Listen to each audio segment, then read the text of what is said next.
So here we're going to get some creatures. And God said, let the waters bring forth abundantly the moving creatures that have life, and fowl that may fly upon the earth in the open firmament of heaven. All right. Right. So I think it's the beginnings of a kind of biology, a biological reasoning. The moving animals as separated from the animals that don't move around so much. And of course, for food, the animals that don't move around so much are very reliable. And those are exciting because you can catch a bird. You can sometimes kill a bird. I don't know how well they did with arrows or rocks, but I'm sure they knew how to make little traps to get certain types of birds. And fish, great whales, every living thing that moveth. That's my key word there. That moveth. Yeah. Which the waters brought forth abundantly after their kind, and every winged fowl after his kind, and God saw that it was good. These are the creatures that move a lot and that are outside there, the people in the ocean, and then that's when we get into be fruitful and multiply. Right. After your time. Have a lot of sex, everybody. Because we got to feed these people and we need more people, I guess. Fill the waters in the seas and let the fowl multiply on the earth. That's a happy thought. Seas full of fish, and earth full of birds. Yeah. And these are moving things that feed us. Yeah. And that's the fifth day. All right, so living creatures after his kind, cattle and the creeping things. So the things more of the earth that, and the beast of the earth after his kind, and it was so. And then a repetition again. And God made the beast of the earth after his kind, and cattle after their kind, and everything that creepeth upon the earth after his kind. And God saw that it was good. Speaking to people and repeating and saying, God made these things, and he made those kinds of things, and he made these kinds of things. And all of this is good because we can eat them. Yeah, we're getting this emphasis on cattle, the beasts of the earth. Well, first he makes the ones in the sea and the ones in the air. Yeah. And then we've got all the creeping things on the earth. Yeah. But it's happening over a 2-day period. Is that right? It's happening over a 2-day period. And it explains to this culture why these things exist. Yeah. And then, because that's what God created. Right. And we all know how much we enjoy these things and can be fed by them.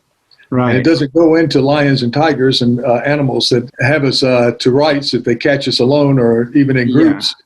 But that's not the point of this chapter. It's a feel-good chapter, from a cosmic standpoint. And now we're on Earth. Well, all the animals are vegetarian at this point. At this point, it looks that way. It's only later on that they start to eat flesh. Yeah, there's a strong vegetarian emphasis here, and we're not into sacrifices, cattle sacrifices, or or anything like that. No. And again, there's repetition for whoever's listening. And now we're finally with men. Let's make man in our image after our likeness, so we look like God. And how often have we seen this in literature? We're made in the image. And let him have dominion over the fish of the sea and over the fowl of the air and over the cattle, over all the earth and everything that creepeth on the earth. And so there's man's dominion. Yeah. So that's a religious principle. We have dominion.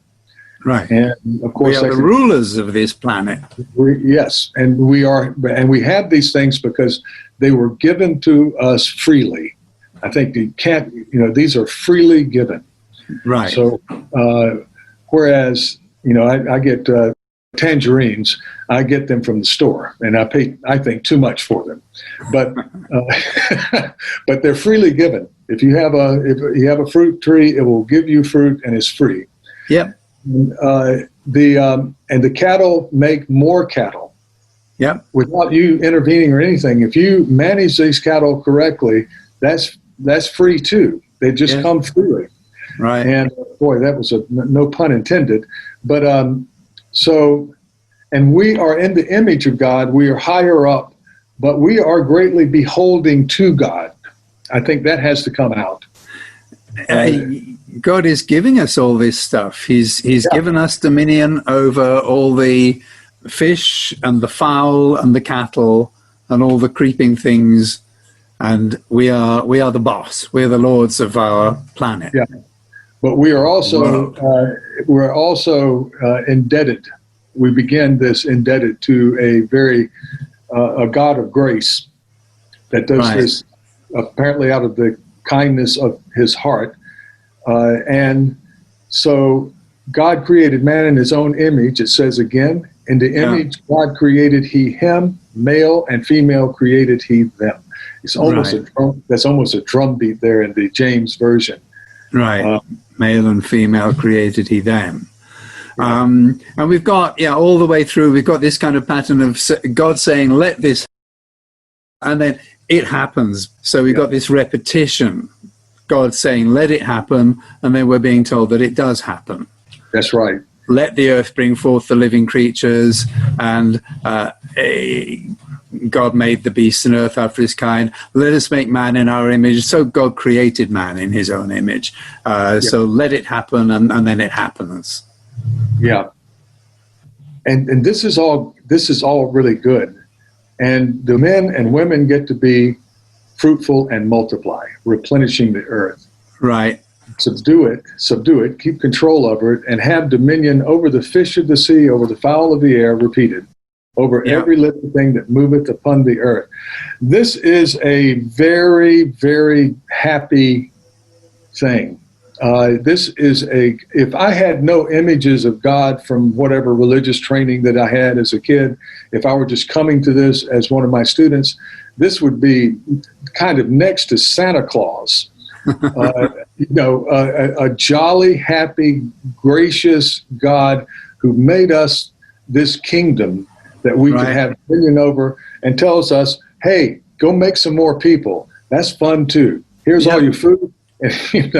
So this is a great guy. He is. He's a great guy, and he's also, again, I keep going on about this vegetarian thing, but he's giving us in verse 29, he's giving us every herb bearing seed and the fruits of trees yielding seed. And to you, it shall be for meat. There's no mention at this stage of humans eating the animals or even the fish and the fowl.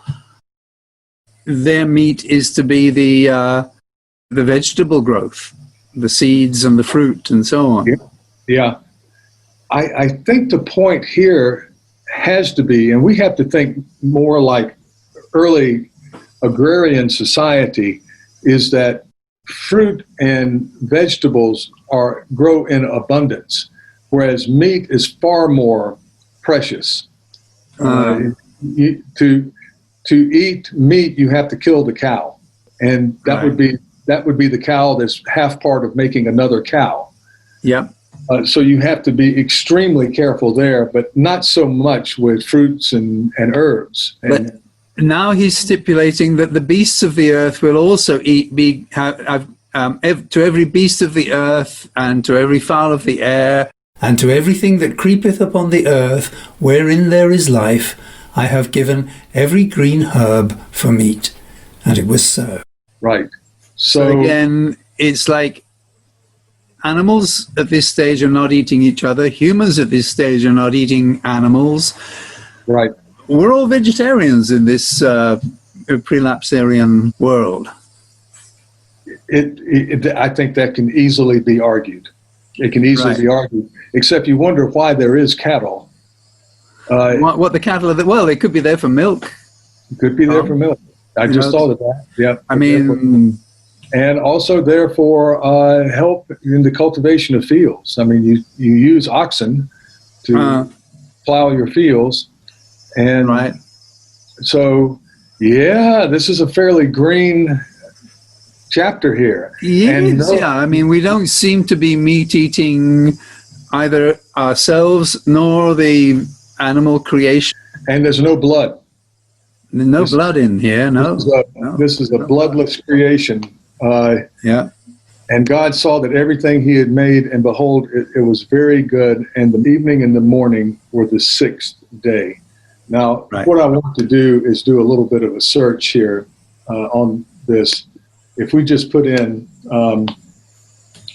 it was good. Right. It was 1, 2, 3, 4, 5, 6 after every act. And right. Finally, it was very good. In summary, it was very good. Right. And what a happy book. I wish things things had carried on like that, and the rest of the book had not needed to be written. Yeah, it goes downhill from here. We already know that.